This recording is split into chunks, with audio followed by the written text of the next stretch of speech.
భారత్ వేదికగా జరగనున్న ప్రపంచ బ్యాడ్మింటన్ ఛాంపియన్షిప్ కోసం భారీ ఏర్పాట్లు జరుగుతున్నాయి.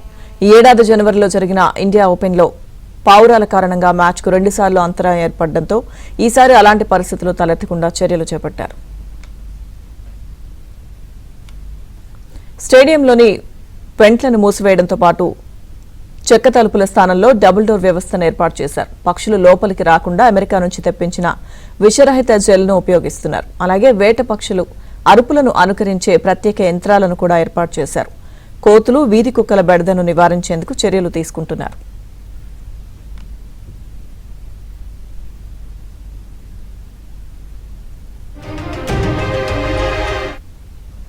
ఈ ఏర్పాట్లపై భారత star shuttler PV Sindhu X వేదికగా స్పందించారు.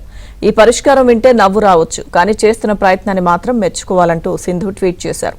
ప్రపంచాన్ని ఆహ్వానించేందుకు ఎంతో మంది తెర వెనుక పనిచేస్తున్నారని, ఈ పరిష్కారాలన్నీ సంప్రదాయబద్దమైనవని అన్నారు. ఆతిథ్యం, స్ఫూర్తి కూడా అంతే ప్రత్యేకమంటూ ఎక్స్లో పోస్ట్ చేశారు.